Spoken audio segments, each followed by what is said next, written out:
हम में से ज़्यादातर लोगों की सिग्नलिंग सिस्टम ठीक है, इसीलिए वो कैंसर फैलता नहीं। कैंसर हम सबके बॉडी में है, ज़िंदगी भर रहेगा, लेकिन वो फैलेगा नहीं।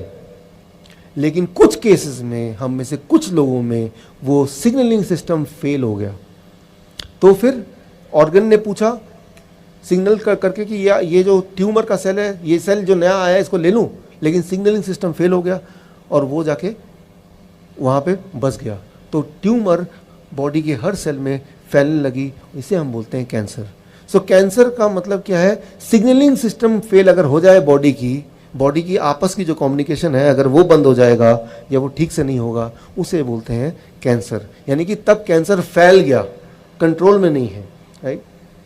अच्छा, तो अब एक इंपॉर्टेंट क्वेश्चन आएगा, क्या करना होगा? कुछ ऐसा कीजिए कि सिग्नलिंग सिस्टम ठीक कर दीजिए। ठीक हो जाएगा तो फिर क्या होगा? अगर हम अपने बॉडी का सिग्नलिंग सिस्टम को ठीक कर लें, कितना भी बड़ा कैंसर क्यों ना हो, उसको भागना ही भागना है, वो रह नहीं सकता। Thank you. ये सब गॉड का बनाया हुआ है, हम सबके अंदर पहले से ही है, सिर्फ इसको ऑन करना, इसको यूज कैसे करना, उतनी छोटी सी बात है, राइट। सवाल ये कि सिग्नलिंग सिस्टम को ठीक करें कैसे? उसके लिए एक सवाल आता है, सिग्नलिंग सिस्टम गड़बड़ हुआ कैसे, खराब कैसे हो गया? बहुत सारे कारण हैं उसमें, लेकिन एक कारण मैं बताना चाहता हूं।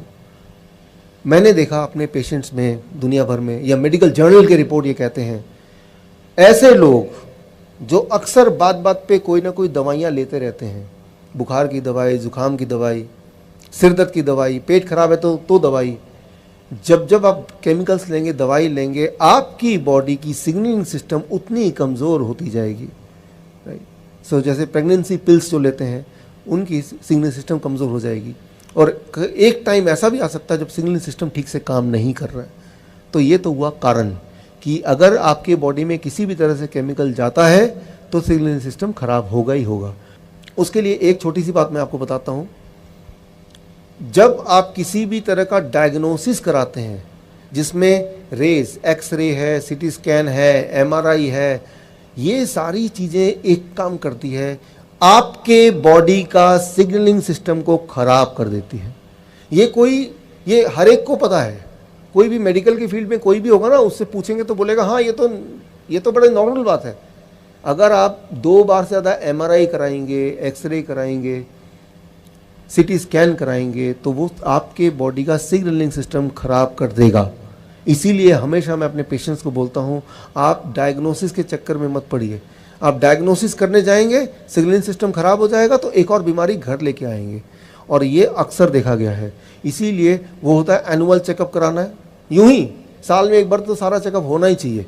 साल में एक बार सारा चेकअप होने से सिर्फ एक ही इंसान को फ़ायदा होता है, वो जो चेकअप कर रहा है।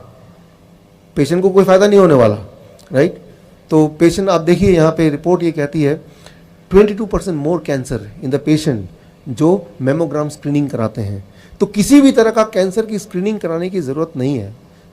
अगर कैंसर है भी तो स्क्रीनिंग उसकी स्पीड को और बढ़ा देता है, क्योंकि कोई भी स्क्रीनिंग, कोई भी डायग्नोसिस, कैंसर का डायग्नोसिस, चाहे वो बायोप्सी की बात करें या कोई एमआरआई की बात करें, वो सारी डायग्नोसिस एक चीज़ करती है, आपके सिग्नलिंग सिस्टम को वो स्विच ऑफ करने का काम करती है, ख़राब करने का काम करती है। तो क्यों आप अपने सिग्नलिंग सिस्टम को ख़राब करना चाहते हैं जो पहले से ही बहुत नाजुक हालत में है? ये आपको ध्यान रखना है। जब भी आप किसी डायग्नोसिस करने जाएंगे, अगर कोई बोलता है मैं आपके खून का एक बूंद ले लूँगा फिर डायग्नोस कर दूंगा, वो अलग बात है, उसमें कुछ ज़्यादा खतरा नहीं है। लेकिन एक्सरे करेंगे, एमआरआई करेंगे, सीटी स्कैन करेंगे, बायोप्सी लेंगे, ये सारी चीज़ें सिग्नलिंग सिस्टम को ख़राब कर देती है। मैं एक छोटा सा उदाहरण देता हूँ आपको समझाने के लिए। इमेजिन कीजिए कि किसी एक पेशेंट का कोई एक ट्यूमर है, वो साइज़ में इतना सा है। डॉक्टर के पास गया कि देखिए क्या है, बोलेगा ये पता नहीं लग रहा क्या है, हो सकता है कैंसर हो सकता नहीं हो। कैसे पता चलेगा? बोलेगा कि मैं बायोप्सी करूँगा, मतलब इसमें से थोड़े से मांस का टुकड़ा ले लूँगा और टुकड़ा लेके मैं लैब में डालूंगा और 15 दिन बाद आपको बताऊंगा कि ये कैंसरस है कि नहीं। एक इंपॉर्टेंट बात मैं आज इस मंच से आपको बताना चाहूँगा कि अगर वो कैंसरस नहीं भी था, लेकिन जैसे ही उसको छेड़ेंगे, काट छाट करेंगे, उस प्रोसेस में वो कैंसरस बन जाता है। Try to understand, right. Cancerous था नहीं, लेकिन छेड़ेंगे तो वो कैंसर बन जाएगा। ये प्रवृत्ति है, किसी भी ट्यूमर की प्रवृत्ति है, उसको छेड़ेंगे, उसे काटेंगे तो इमीडिएटली वो कैंसर के रूप में चेंज हो जाता है। तो कभी भी उसको छेड़ना नहीं है, उसमें काटने के लिए किसी को अनुमति नहीं देनी है। बायोप्सी करेंगे क्या जान के, राइट? दो ही चीज़ हो सकती है, तो कैंसरस सेल होगा या कैंसरस नहीं होगा।